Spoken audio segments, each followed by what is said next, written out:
It's time to get all set for Sunday, a podcast for busy and distracted Catholics with your hosts, Scott Williams and Jeff Traylor. When I hear the coffee brewing, I think, what the heck we doing? Because I got barely any sleep last night. As the diaper bag I pack with Hot Wheels dollies and some snacks, I say a prayer there'll be a seat in the crime room this time. It's alright, cause I'm all set for Sunday. It's alright, cause I'm all set for. It's alright, cause I'm all set for. It's alright, cause I'm all set for Sunday. And video, I mean, killed the radio star. You know? Welcome to All Set for Sunday, a podcast for busy and distracted Catholics to be a little more prepared for Sunday Mass. My name is Scott Williams. My co-host is Jeff Traylor. Go Hoosiers. Go Hoosiers. Is basketball happening right now? Yes, March Madness is coming up, right? I just got a big win last night, actually. That's what I heard. Like, which they don't do often in basketball these days, so it was very exciting. Maybe one day. Yeah. Father McCarthy, how are you today? I am a little puzzled at how IU's flipped from being a basketball school to a football school. Like overnight. Yeah, very Wild. quick night. Oh, But they're a school. overnight. Nice. Nice. There. Whose son is now Marion's head basketball coach. Did you know that? Pat Knight? I should Yeah. probably be aware of that. So Pat, Pat Knight's a night. Yeah, you work at Marion, don't you? I do. Yeah. mean, kind of, not really, but Yeah, but kind of. yeah, sort of. You eat in their cafeteria a lot. I've eaten in their cafeteria like 4 times. Not a lot. It's a nice cafeteria. I assume when you're there, you eat a lot. Sometimes I just snack. Yeah. I mean, it just depends. Sometimes I'm over there talking to some students. I'll just get to get something to snack Yeah. on. Sometimes I get a more substantial amount of food. They had some good pork chops once. I like a pork chop. You're not like doing like campus ministry stuff, are you? Or what are you doing? No, I'm not technically doing campus ministry, but we have a lot of kids from Holy Rosary who are over there. Oh, cool. So a couple times I've gone over when I had free time at the seminary and just grabbed lunch and then found Holy Rosary kids who are eating the cafeteria. Awesome. Plus, all your seminarians go to school there.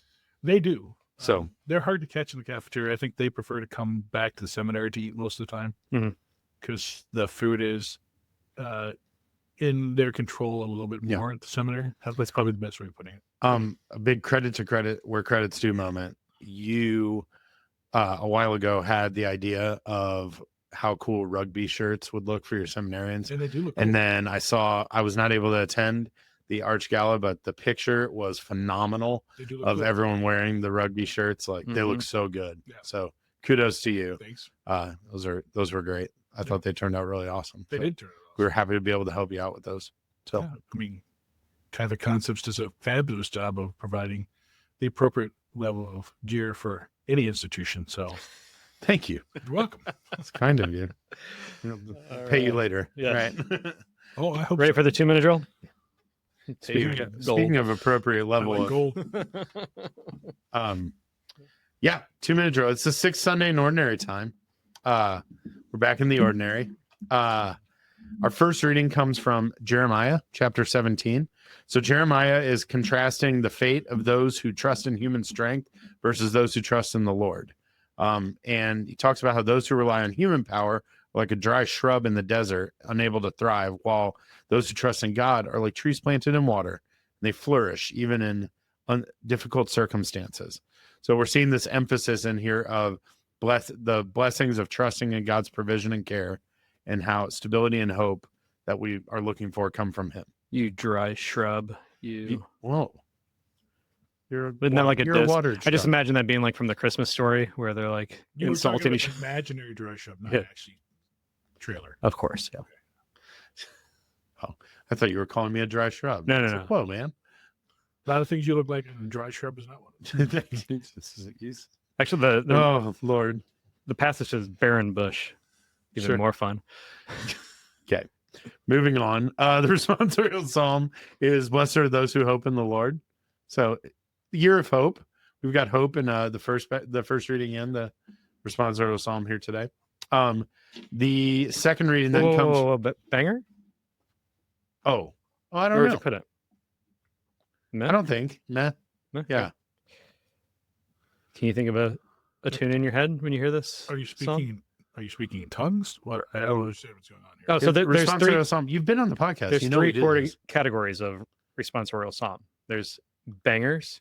Oh. There's some that are meh, and there's some that are mumblers, where it's like it's too long to think of what it is. And this one is Meh.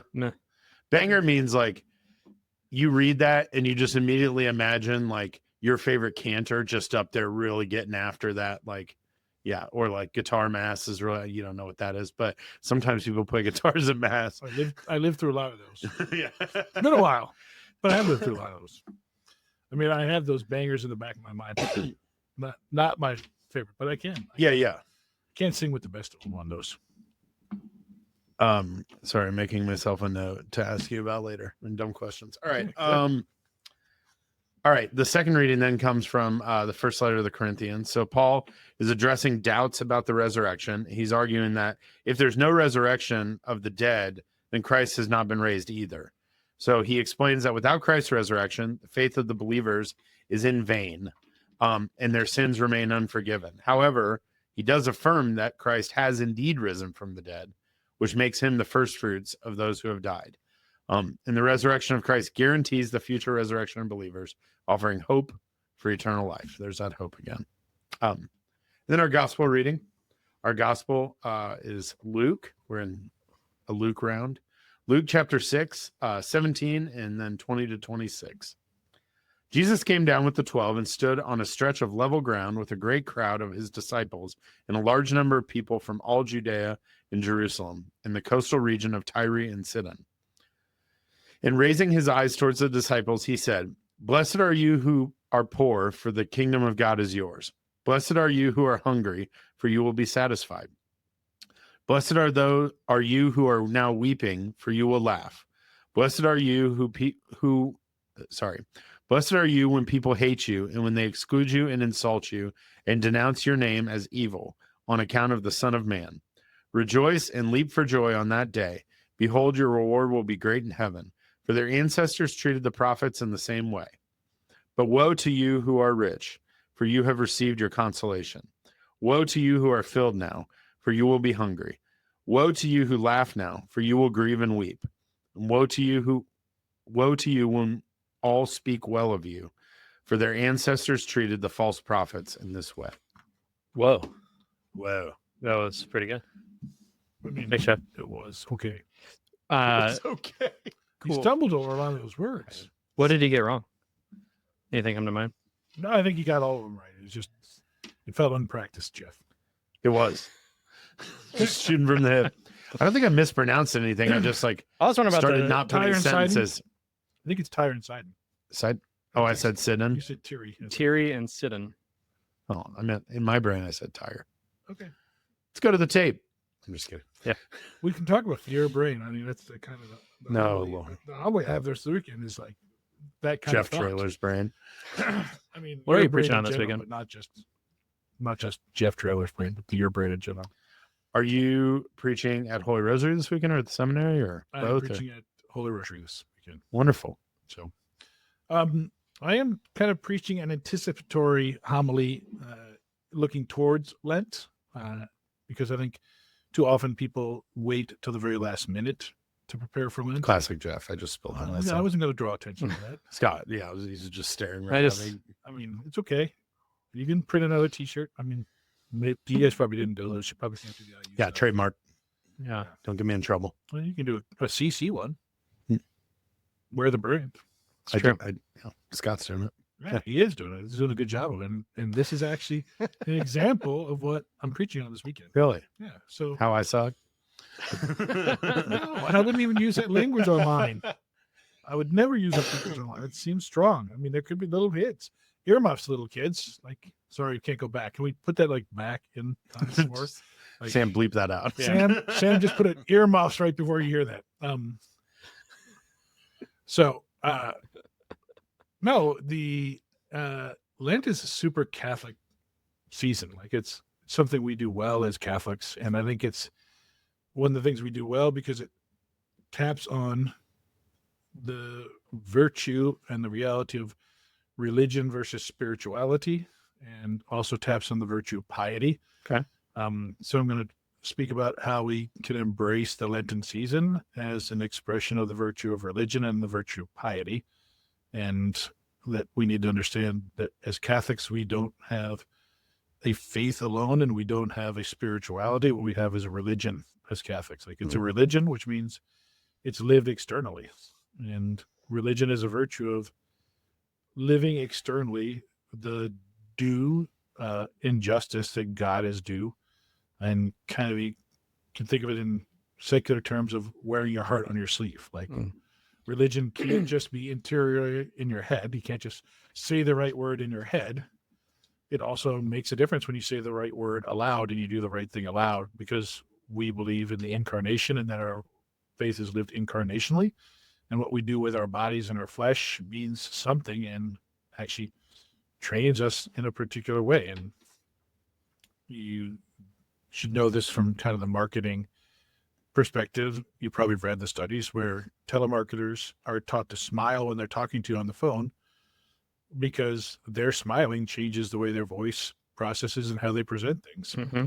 Your inward momentum is governed in large part by your outward behavior. You know, you can say to yourself all you want, calm down, calm down, calm down. And you may or may not calm down, but if you take a few deep breaths, hold them and breathe out again, your body relaxes and you start to calm down.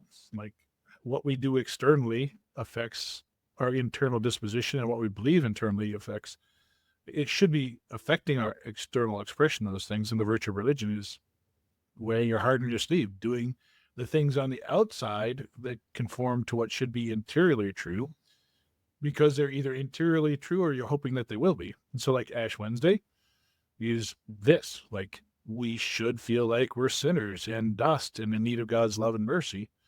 And if we do, then exteriorly, when we're marked with dust, we realize I need to be repentant and depend on God. And if we don't, then we should be reminded that we've got ashes on our head because we are sinners and we need God's love and mercy in our lives. And religion is about giving God his due in an outward expression of that. And then piety is also giving God his due, but giving God his due in as much as he is our Father and our true Father in heaven. Piety is the justice what you owe in justice and love to those who give you identity, right? So piety, most classically in the ancient world, is spoken of about towards a country, not towards religion. Like you're pious towards your country.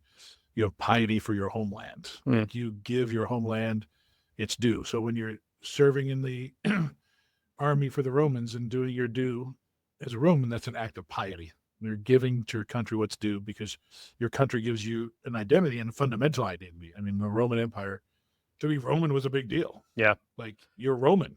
And so you give your due, you do your duty, you identify yourself with your homeland, with your fatherland, or if you're in Russia, with your motherland. Mother Russia, because that's one of the places. Mother Russia.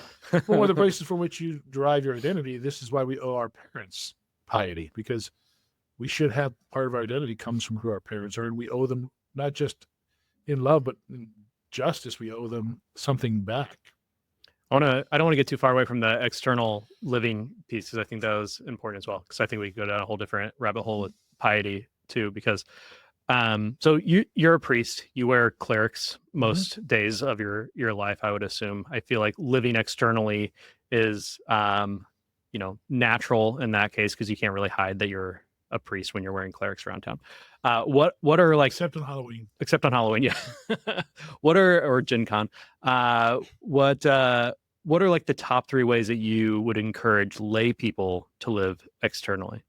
So I think living their faith externally can be as easy as bringing it into a conversation and identifying themselves as Catholic or Christian in the sense of the conversation. And it doesn't have to be in your face way. It can just be people are talking about the poor, and you can say, what really informs my understanding of this is my Catholic faith, which Christ says that, we need to see the poor as not only a symbol of himself, but also as a blessing. Blessed are you poor. Yep. So talk about it, but don't be weird about it. Yeah, don't be weird about it. Like you don't have to. It's a fine line. You can. if you're looking for places to insert it, it becomes weird. Yeah. If you're living your faith, and this is where religion and piety come in, if you're living your faith internally the way you should be, it just becomes natural and it feels odd holding back. Like if you're holding back because you're afraid of being embarrassed, but you're like, I really should say something about this at the point in time, but it's going to be weird or awkward or embarrassing. You probably should say something. But if you're looking to say something, I'm a big fan, and Trailer can probably testify to this. A lot of evangelization and a lot of just life is being willing to talk about the elephant in the room and just say, oh yeah, well, there's a big elephant in the room. Like, I'm Catholic, and that means I believe things and I have to live my faith externally, so I can't participate in this. Yeah. And people go, oh, I mean, that's because you're Catholic. I was like, yeah, because I own that. Like, it's my religion. And it's not just something I hold spiritually interiorly, but I believe that a well-integrated person actually has to behave consistently. And the society and our culture keeps trying to push religion into something that it's not, which is an interior box of just personal spirituality and personally held beliefs. And we don't actually believe that as Catholics. Like, our personally held beliefs are actually secondary to the external beliefs of the church, which is why we profess a creed. Like, it doesn't matter what I believe as a Catholic. What matters is that I'm conforming myself to the externally professed creed. So I can struggle with, and we see this in St. Paul and the readings, I can struggle with the idea of the resurrection, be like, man, it's hard to believe how that could have happened. Yeah. But I believe it in faith. I live my life accordingly. So whether I struggle with it interiorly and all on board interiorly, I know that's what I believe, and it doesn't really matter what interiorly is going on, that interior struggle, because it's eventually going to start conforming to the thing and the person I'm putting my faith in, which is God. Like, and we believe in faith, we believe not just that God exists, but we believe what he tells us about himself, which should have an effect on everything. Great. Which is Lent. We do, Lent and the whole Easter season. We have all these external signs. We pray, we fast, and we also pray and fast quietly. We add extra public prayers, like Stations of the Cross. We abstain from meat on Fridays as a group, together as an outward sign that we're repenting for things. We have ashes, we have palms, we have the whole kit and caboodle of things that, in fact, if you'd ask a secular society, kind of the things that mark Catholics as Catholics, not eating meat on Friday, creative things like Palm Sunday, Ash Wednesday, so much of our Catholic identity, rightly is tied up in these external acts. And we should be proud of that, because the pride is not really pride. It's actually a proper honor due to God. And this goes back to piety and religion, right? We are honoring God. We're not prideful. We're honoring God when we act religiously, and we're honoring God when we act piously. And when we love our God and love our parents and love our heritage and love the church, it's not really truly pride. It's actually honoring those sources from which we derive our identity. Yeah. It's funny you say that. I mean, that's one of the reasons that our company exists is we want to start more conversations like that. Like, in a sense, we're putting elephants in the room, I suppose. But I feel like the more that you have the opportunity to naturally talk about your faith, the more hearts will be turned towards the Lord. Yeah, a lot of the wearing Catholic concepts instead of IU, perhaps. I mean, it's a little start. They have a great Newman Center there, though. Yeah, they do. Dominicans are solid there. Shout out to the Dominicans down IU in Bloomington. We were once mistaken for Klans people. Yeah, multiple times. It is why Scott and Elizabeth started this. They say they want to. It's how much easier it is to talk about your faith when somebody else brings it up. Like Scott saying they're like, talk about it, but don't be weird. It's way easier to not be weird if somebody else says to you, hey, what's that on your socks? Or, oh, what's that symbol on your polo shirt? Or whatever it is. Or you have ash all over your head. What happened? Exactly. Yeah. So I think I was reflecting over here as you were talking about call centers and people being taught to smile and how you externally, with my kids, Scott's just grit. I'm not very good at smiling. I hope we cut to you for that big smile right then. I'm sorry for not smiling. Particularly shout out to my sisters who always remind me, you need to smile. Hi, I'm smiling now. When I did my first phone interview, after college, my mom made me put a mirror in front of. Oh, good. That's a good call. Yeah. You're supposed to smile into the phone. She's a smart lady. Yeah. No, No, it reminded me of like as a parent learning like how I encounter my girls and like their emotions and like frustration and like when they're panicky and like you were talking about, like you can't just say saying calm down, right? Is like this hysterical thing of like it's not always just that easy. But I also have learned that like rather than like telling my kids to calm down, like placing my hands on their shoulders, looking them in the eye, smiling, and much more of like a hey, look at me, like let's breathe, let's like showing them what that looks like. And I think that speaks to what you're talking about here. Like how do we do this in a way that externally projects to others an image that they want to be, right? Like in the moment in that thing. And my primary concern is not actually evangelizing in this sense. My primary concern is living an integrated life as a Catholic. Mm-hmm. Like it's primarily, you have to give to God what is due to God, and you have to recognize your relationship with God as Father. Mm-hmm. And if you do those things well, you're going to evangelize. And if you don't do those things well, then you're going to be disintegrated as a human person. And people are going to experience it in authenticity. And if you try to just live your faith life interiorly, you're actually denying God something that he's due. Mm-hmm. And you're also denying yourself. The reality of your identity is, I worship this person, God, and I don't worship them just interiorly, but that interior worship actually needs to be expressed corporeally. And the same thing with piety. Like my relationship with God needs to be expressed in a physical manifestation. It just can't be interiorly. Like I have an interior knowledge that I know that this is who I am. I mean, think of all the ridiculous cartoons, teenage girl programs where the whole encouragement is like, you just can't be that interiorly. We know there's something interiorly in you that you need to allow bloom and come out. And that sin is virtuous unless it's religion, right? Mm. And then how dare you impose your beliefs on me, which all you're usually trying to do is not impose your beliefs. You're just trying to actually live your beliefs externally, where if you do it in anything other than religion, people cheer you on as a hero. And then as soon as it becomes about the most important, deepest aspect of who you are as a human person, society is going to slam down. I'm not going to slam down on the table because that would be audio. Thank you. Difficult to deal with on the back end for Sam, and I love respect for him. But slam down and say you can't do that. So I'm not sure of all the fine details of how this is going to come out, but that's what we're going to talk about. And kind of like as preparation for Lent, how can you be more religious and how can you be more pious? Because those words both take a bad rap in the day. Like, religious and piety. I think the other big thing is like, how do you walk with people on that journey too? Like, I think I was at a conference recently and there's a woman I was sitting at a lunch table with, and she brought up the phrase, and I don't know if she stole it from somebody else, but like there's no mic drops when it comes to evangelization. Like if you just say something and walk away, then that's not really the Christian journey. Like we need to say something and walk alongside somebody and lead them to Christ, not just say it and help they figure it out on support their own. Yeah. Yeah, it's hard to mic drop the entire creed. You are a sinner. Yeah. Mic drop. See ya. Doesn't really get someone anywhere. Yeah. And then as you're walking away, me too. All right. I asked for 3, but that was one really good one. So we'll just do one. But do you have any other items you want to talk about? No, you kept talking about denial, and all I could think is the quote from my great friend Pat Crosley that denial is just a river in Egypt.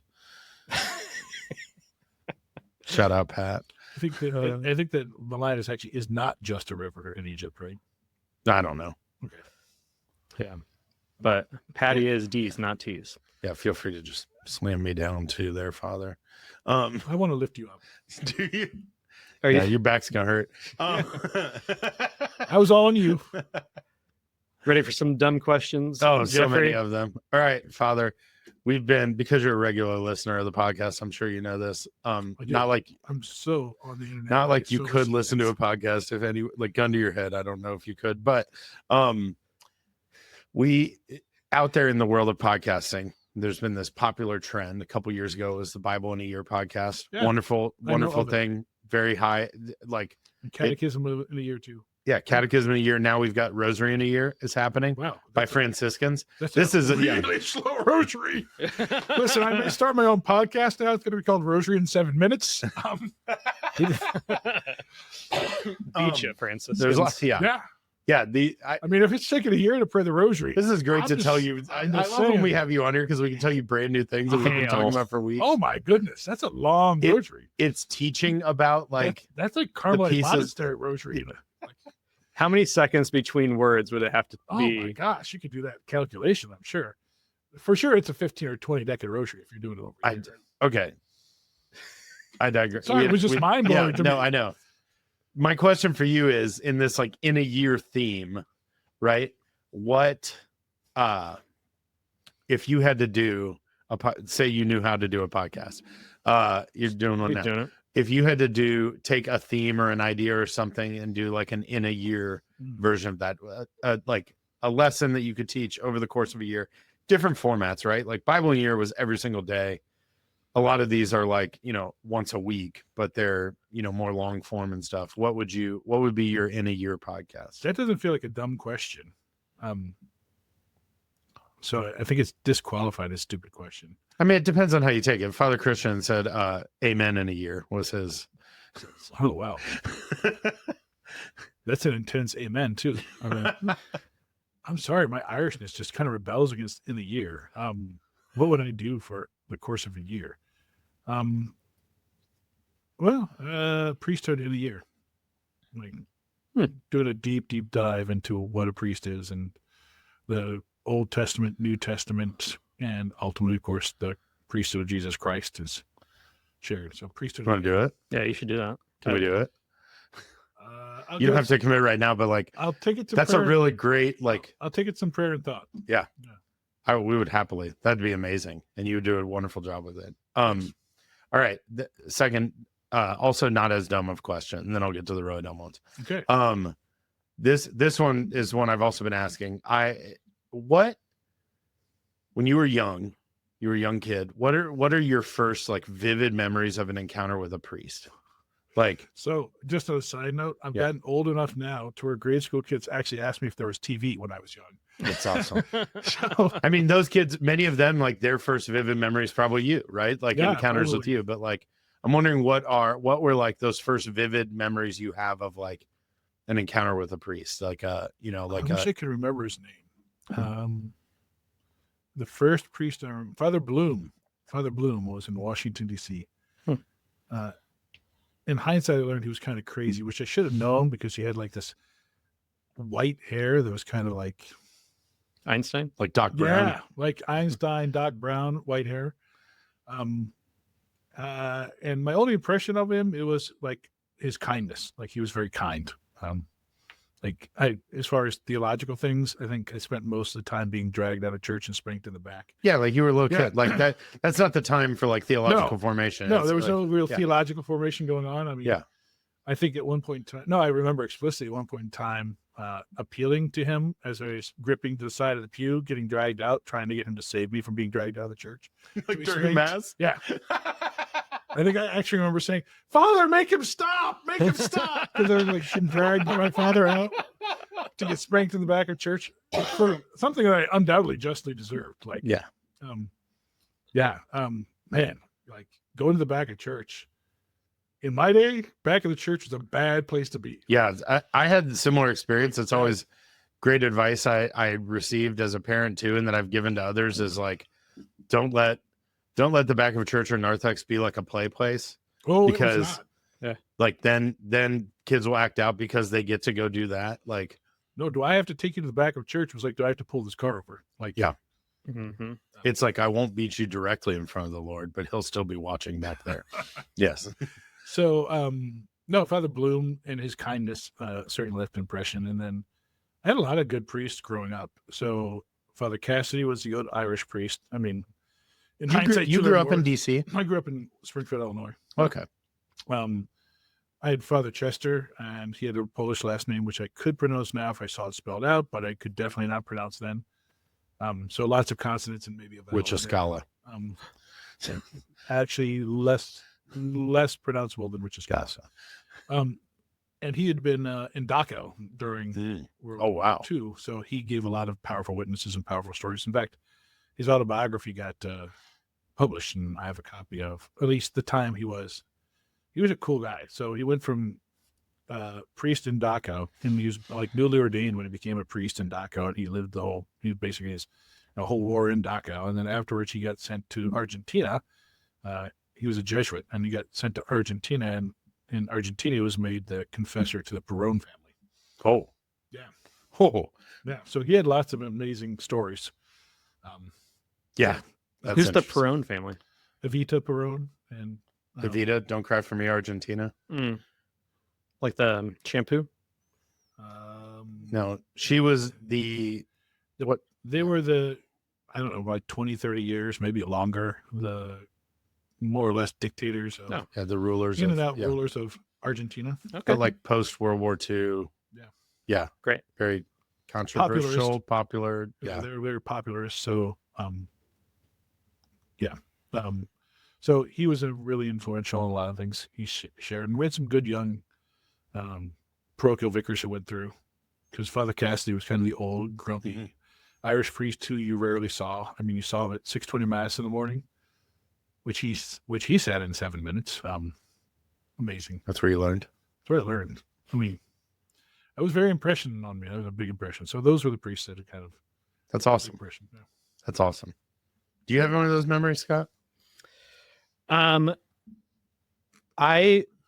remember I went to Francis and Clare growing up. That was my home parish. You were there like when you were going into middle school, right? Yeah, yeah. So like my impression of church, and I didn't know what church like was being in a middle school cafeteria or a high school gymnasium, because we didn't actually build a church until Which was the same 97. church, yeah. So until then, I didn't really know like what church buildings were supposed to look like. So that was my initial impression of church. But Father Steve, I can't remember his last name. It wasn't Giannini. Bennett? No, Gerald? I think it was Father Steve Gerald, I think. But it was like high school auditorium preaching, which was, but we didn't really have like close relationships with priests growing up. So it wasn't until later in my journey that I started like developing actual relationships and have conversations with. Yeah. Like I wouldn't say the same. I'd agree. Like, I don't know that we had, like, we went to church. Like my dad was an usher. That's what I remember. Like, but I do remember, like, I just try to think back of like, who are the first priests I remember like looking at, like Monsignor Tui. Yeah. Like I remember seeing Monsignor Tui, like, I mean, I went to my first reconciliation to him, right? Yep. Like I remember that experience. I don't know what I said, but I remember walking in that room and he was this like just big figure who just was like the voice of God in my brain, right? But like was so loving. And like, anyway, I remember Monsignor Stumpf as his first assignment was an associate at St. Luke. And so I have that memory of like Father Bill, just like he was just like the cool young priest. How old are you? Huh? How old? 42, 43. Yeah. But he was like the cool young priest who just bebopped around the school and stuff. And like, so like I have those are the memories that like two very distinct ones, at least that stick with me. Yeah. That's funny. I think of you so much younger. I'm not.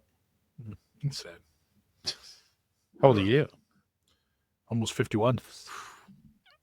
Yeah. I'm on a decline.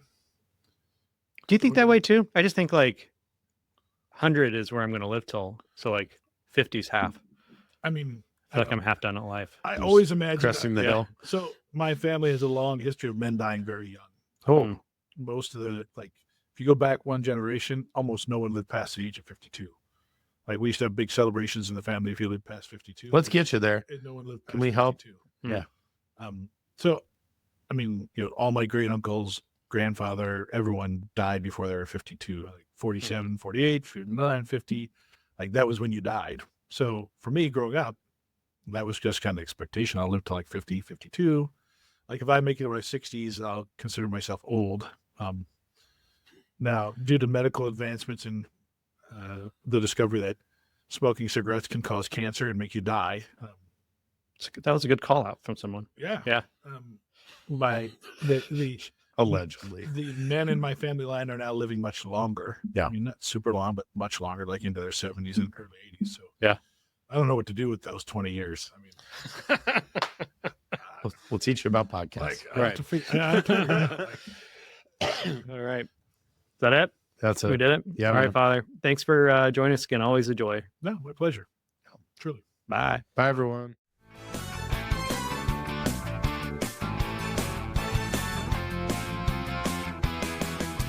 It's alright, cause I'm all set for. It's alright, cause I'm all set for. It's alright, cause I'm all set